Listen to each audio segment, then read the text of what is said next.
Good.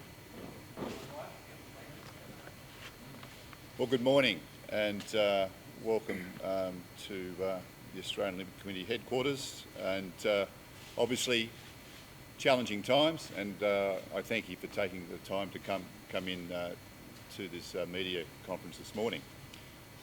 The health and well-being of Australian athletes is the priority of the Australian Olympic Committee, and we remain focused on the planning and preparation of the Australian team to the Tokyo Games for the 24th of July opening in 4 months' time. The AOC does not live in a bubble. There is a global health crisis. We recognise that people are suffering, people are sick, people are losing their jobs, businesses struggling amid enormous community uncertainty. Things are changing every day. We fully support the Prime Minister's call for all Australians to adapt and work to contain the spread of the virus. Last night, Ian Chesterman and I were part of a global hookup of National Olympic Committee CEOs, chef de missions, Secretary-Generals with IOC President Thomas Bach. The IOC, like all of us, are basing their planning on what they know and receiving the best advice. The IOC set up a task force back in February to direct their decision-making. The task force is meeting daily if required and includes representatives of the World Health Organisation who are providing full and frank advice to the International Olympic Committee. The President emphasised also that the IOC is not in an Olympic bubble.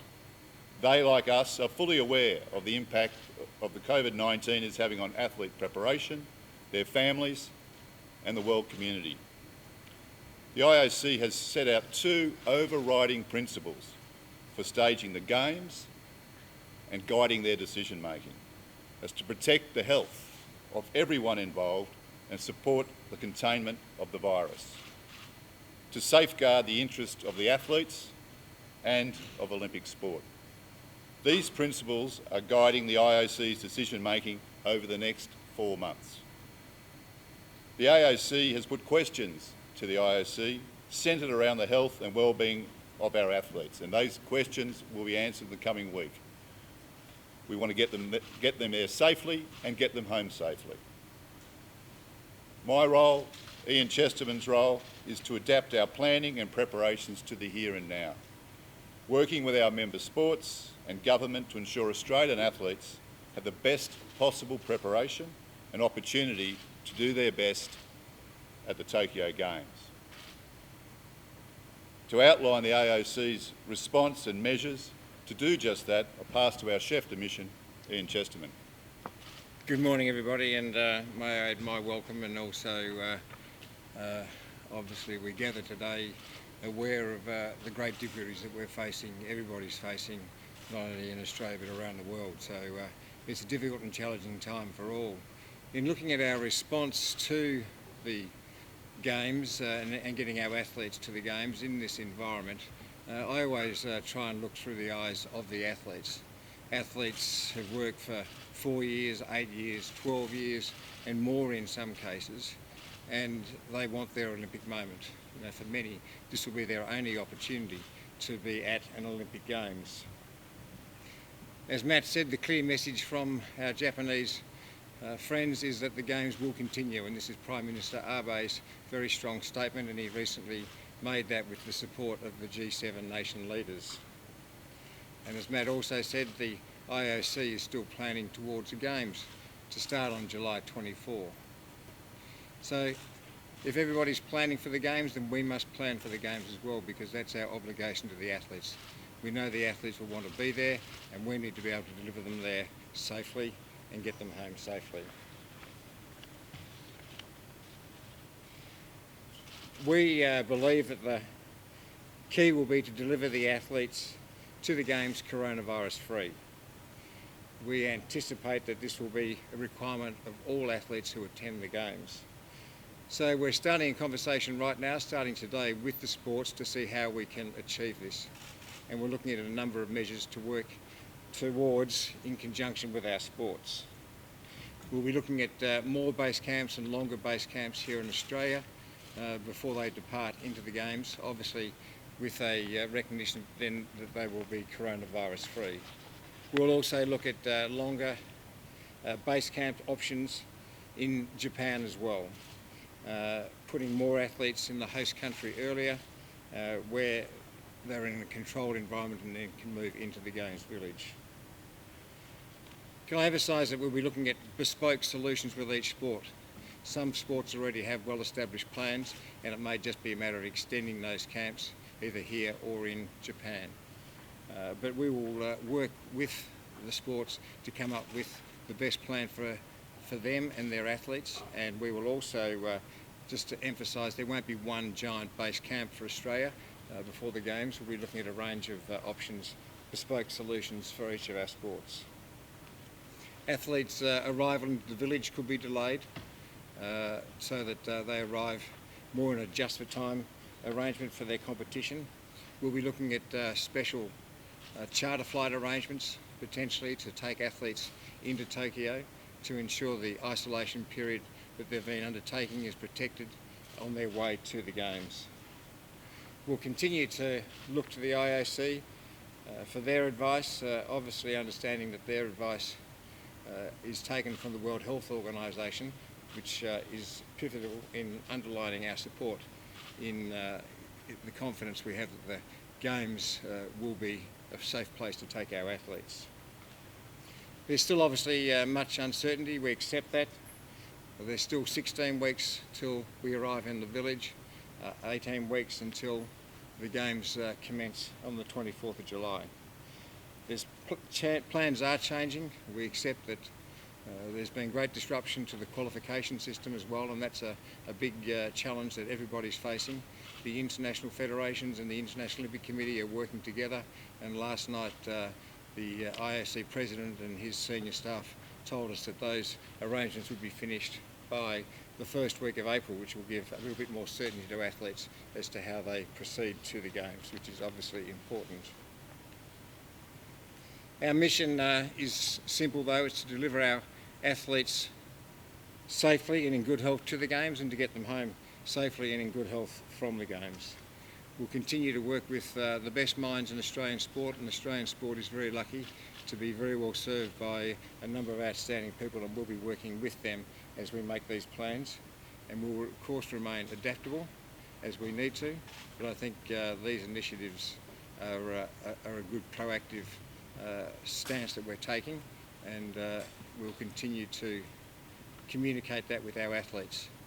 It was only yesterday that I wrote to the athletes. I think that's a very important thing that we keep doing, so they hear from us directly, and I'll be writing to them again at the end of this week when we get some of the answers back from the IOC, hopefully, and after our conversation with President Bark yesterday, to be able to tell them what's going on, because they're obviously very important.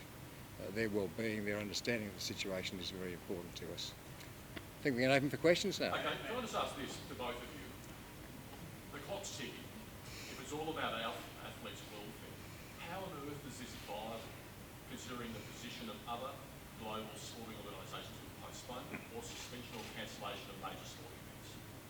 Well, we're seeing a range of sporting events still going on, obviously, in this country alone, with the AFL and the NRL still going on. So there are athletes training for sports in this country as well as our Olympic sports programs.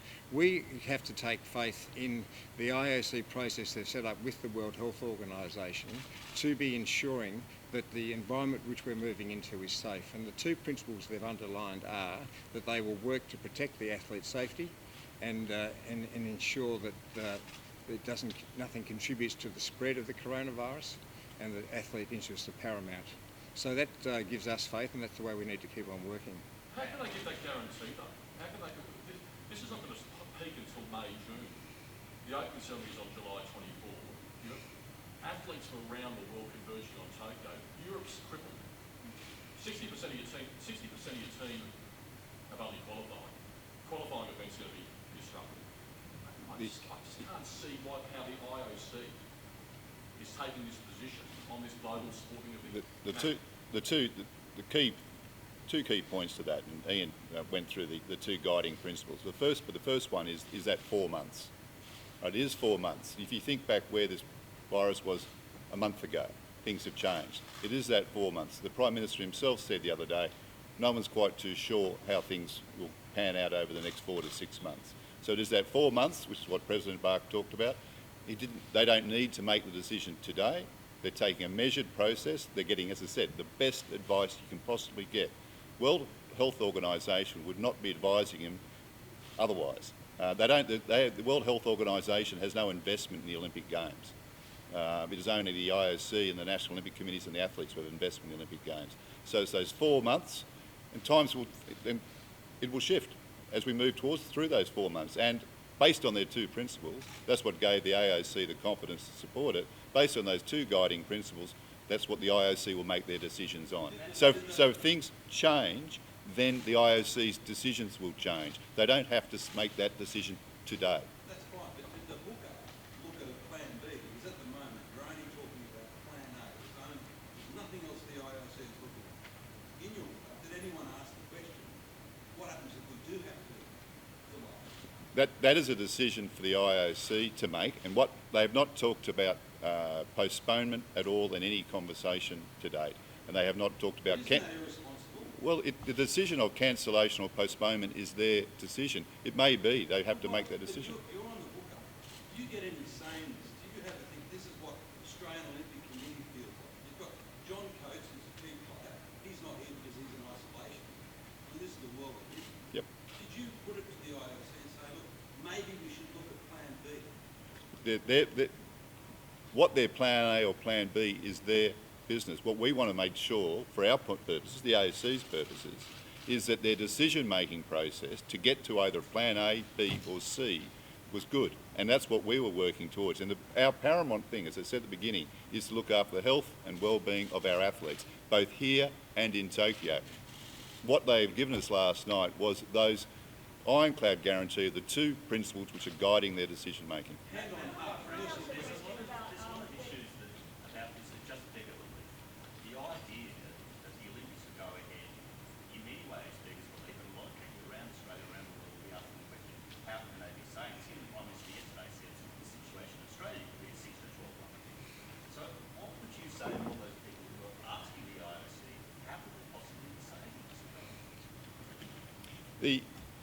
The answer to that question is exactly what I've already said.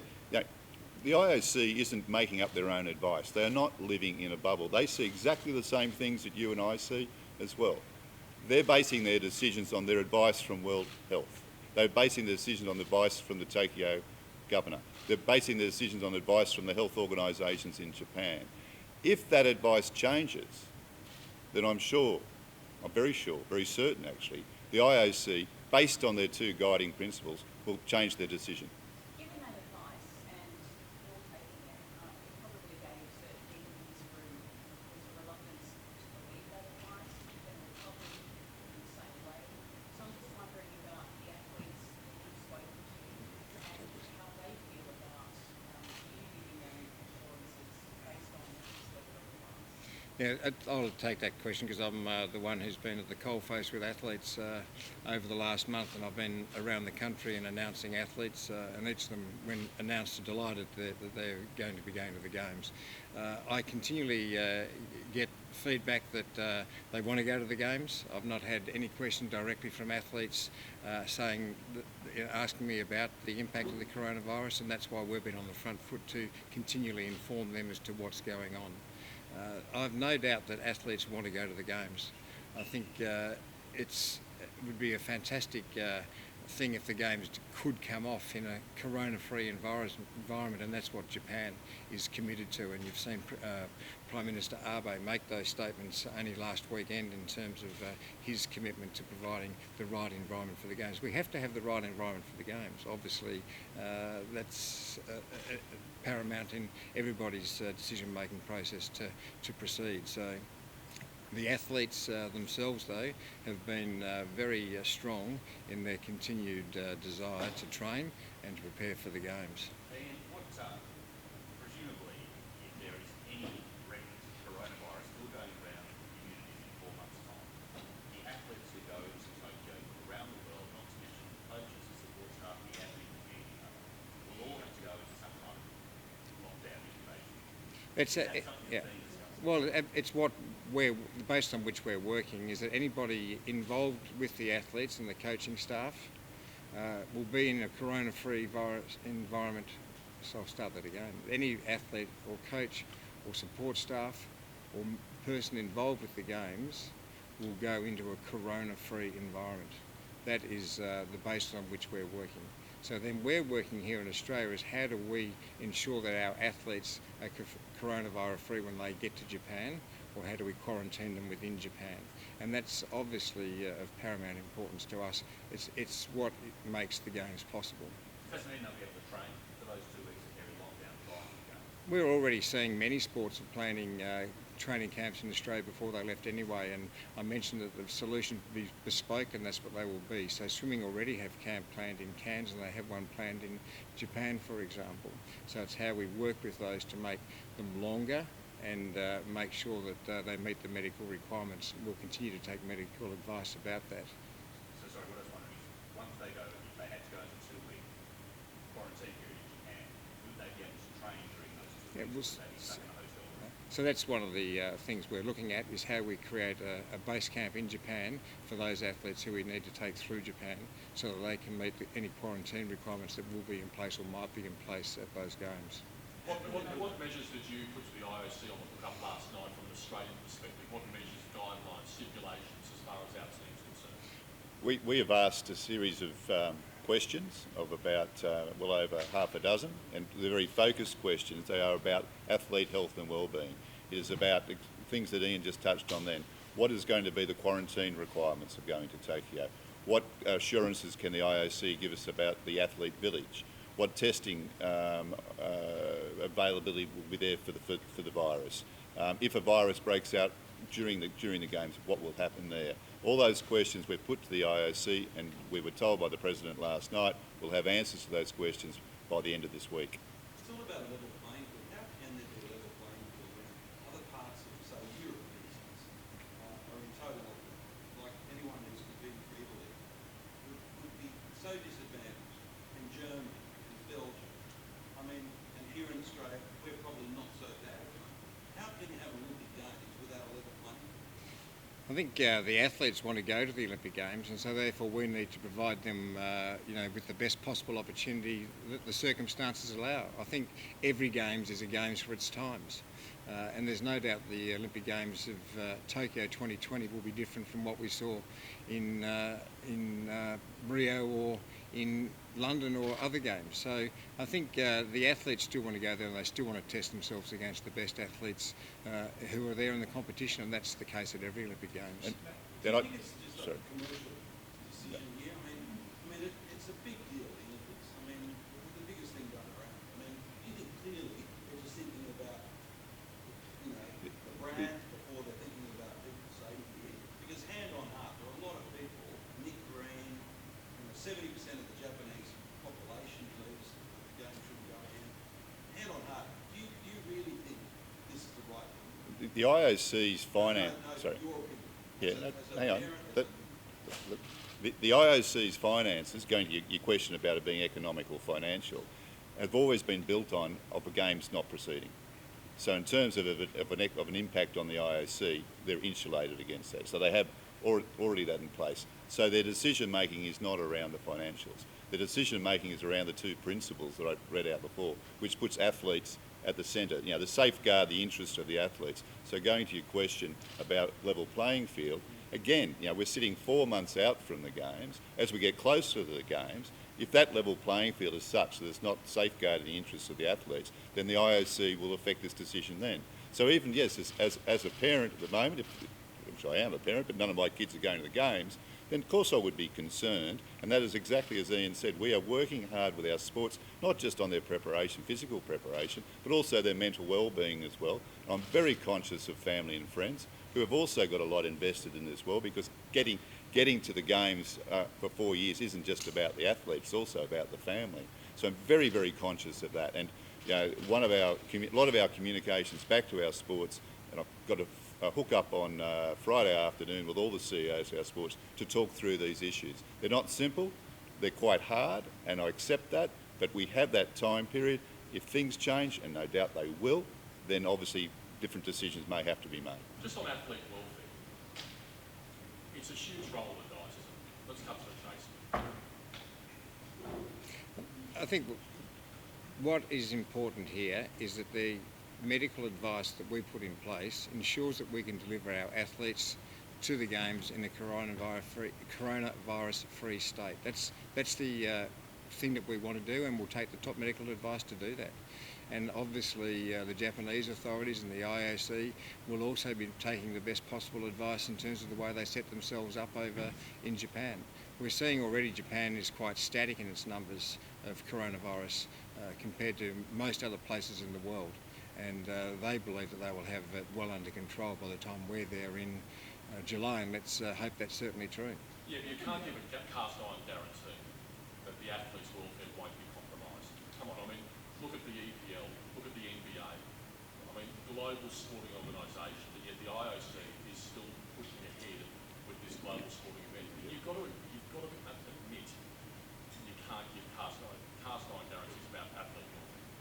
We'll only work with the best advice that we can be given, and that ensures that the athlete's safety and welfare is put as the highest priority. And we can continue to do that, we will continue to do that, and I know that will happen within the games, and it will certainly be our priority leading into the games. And In the IOC, creating a... Sorry, the hook-up last night, did the IOC, are they sticking with the line that if it does proceed, they will be full stadiums, that there will be fans inside the stadiums? At this moment in time, yes. Are But you surprised by that?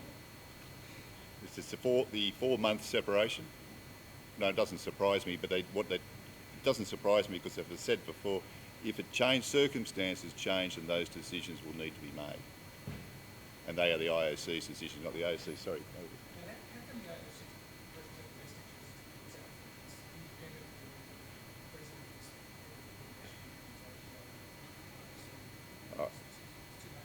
interests Look, John Coates has always put the interest of athletes first, regardless of which position he holds or holds concurrently, without any doubt. I mean, the integration of even of our top level of our executive and our athletes commission is one. We meet regularly. John has always put the interest of athletes first. You know, without athletes, there is no games.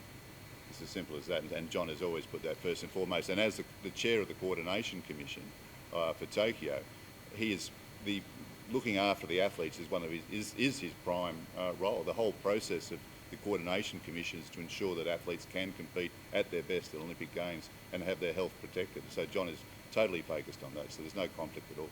I think we're fortunate to have John Coates in that situation because he is an absolute athlete's first man. He was chef de mission at 6 Olympic Games himself, and that's been his driver throughout his entire Olympic career.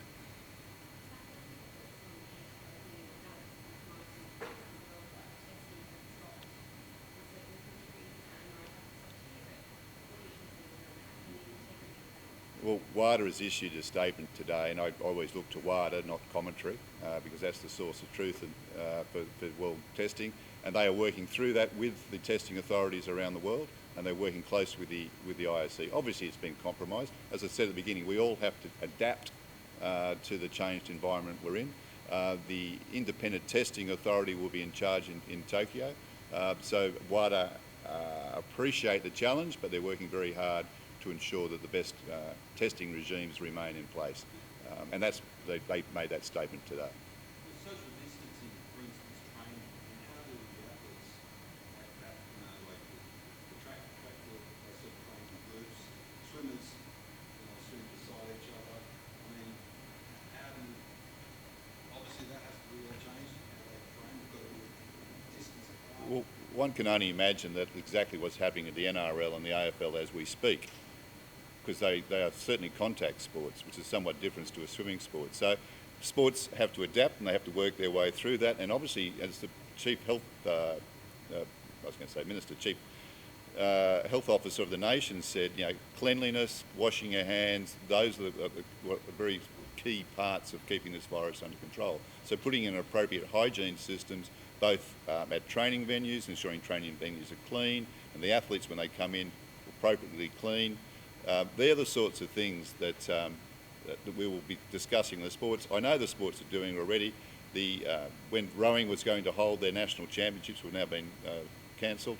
The measures they had in for the boats coming from overseas was even the rowing shells were going to be spotlessly cleaned, and every athlete had to go through a cleaning process before they could compete in the event. So these things are very high priority of the sports. Should we read into it then, if they're basing all their decisions on what who's got to say, that this pandemic is going to be swept by July?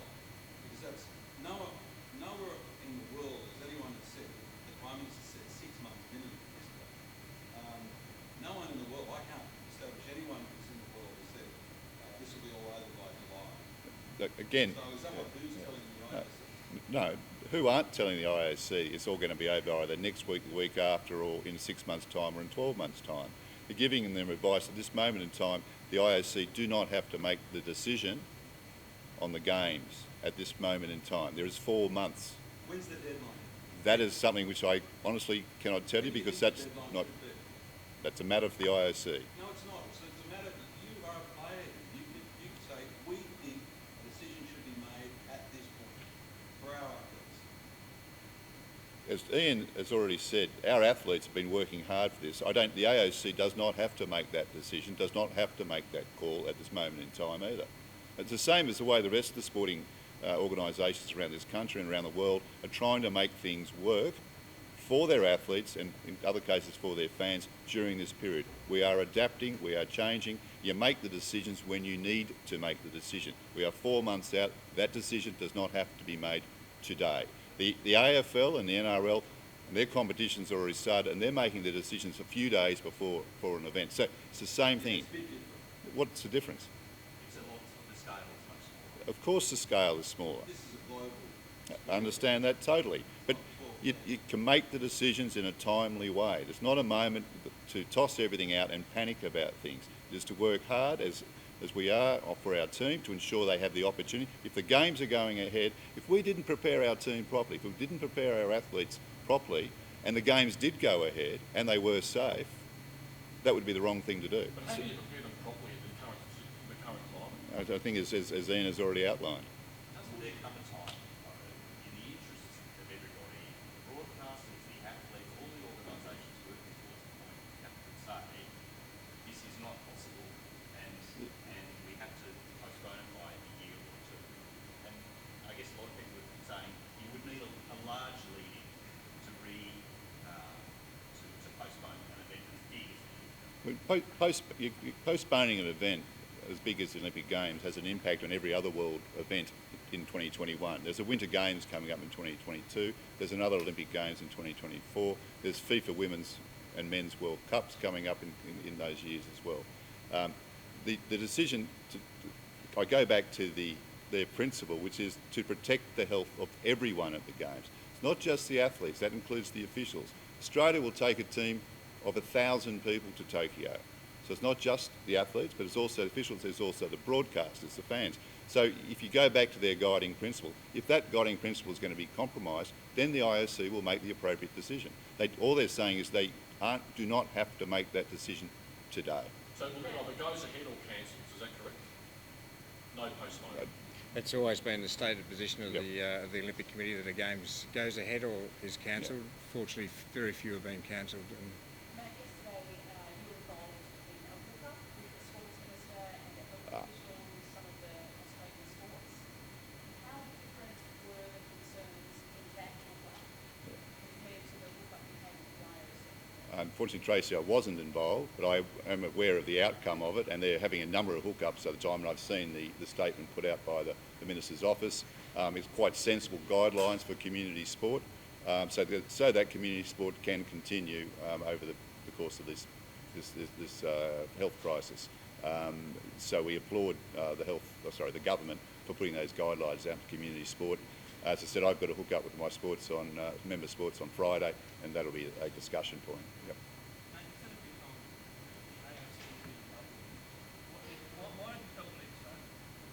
Because I think sometimes people think we're not listening, and that's not the case. You know, we are very much a listening organisation. We're listening to our member sports, we're listening to our athletes, we're listening to our team officials and to government and to our own health advice from Dr.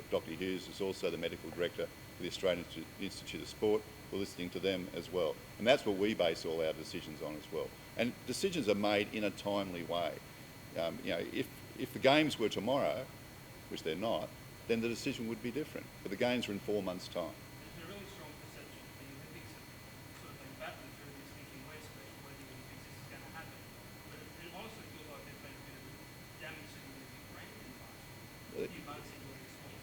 Yeah, look, they're not. The Olympics are not sitting there saying, well, this is just all going to roll on and life will be fine. Far from it. I mean, you don't put out those two principles of which you're going to make your decisions lightly, because you're actually saying to the world, we're going to protect the health of everyone involved and support the containment of the virus. So, and then safeguard the interest of athletes includes their preparations, as people have been mentioning. So it is.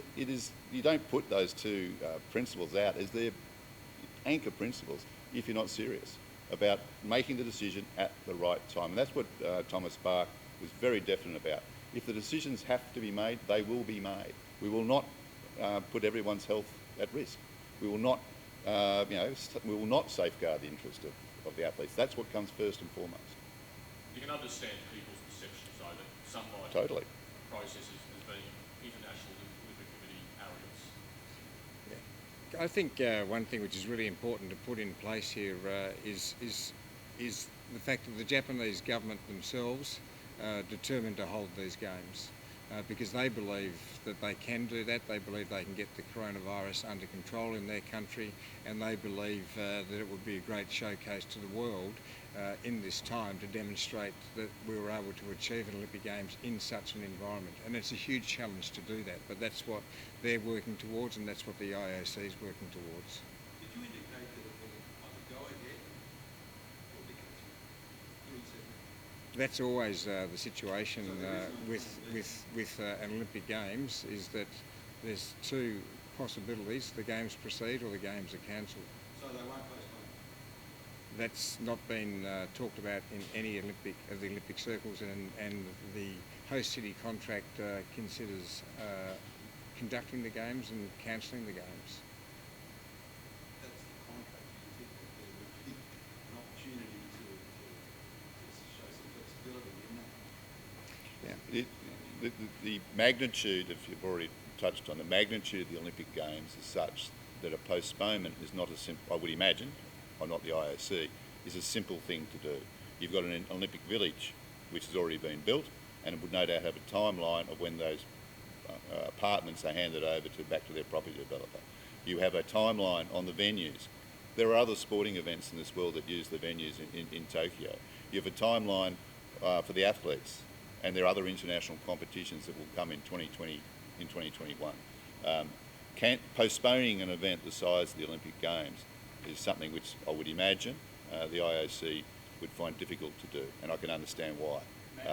But obviously, hence why, as Ian quite rightly said, cancellation has only ever been, and it was in 2 world wars. Could you clarify whether the games will be held later this year after the current games? The challenge there is, again, some of the logistics I just mentioned as well, and don't forget, in the Northern Hemisphere, they start to head into the winter period, and Tokyo is not a city like some of our cities where you can have a warm winter.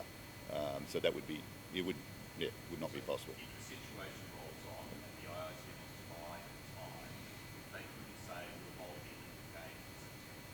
the games. The IOC has been very straightforward. They are not saying they're buying time. They are not saying they are postponing a decision. They are saying the games are going to start on the 24th of July. At this moment, their assessment, their support, they are not going to make a decision. They don't need to make a decision. When the time comes, they will make a decision based on those two very important principles, which are centred around athletes and the health and well-being of everyone attending the games. From an AOC perspective, when should the call be made? You keep going back, it's an IOC decision, but from your perspective as a major organisation, a big player in this, when do you think the final call should be made? Logistically, planning, financially, the AOC, we can manage whenever they want to make that decision, okay? What gives us the confidence to continue what we're doing is exactly the main thing about us is the health of the athletes and everyone that we will be sending to Tokyo. And that, if those two principles weren't there, it would be a different discussion. But those two overriding principles are very important because that's what's guiding their decision. When they make that, if they have to make a decision, that's what it will be about. And look, I think that's probably where we're getting sort of repeating ourselves a bit now. Thank you for your time this morning. It's greatly appreciated.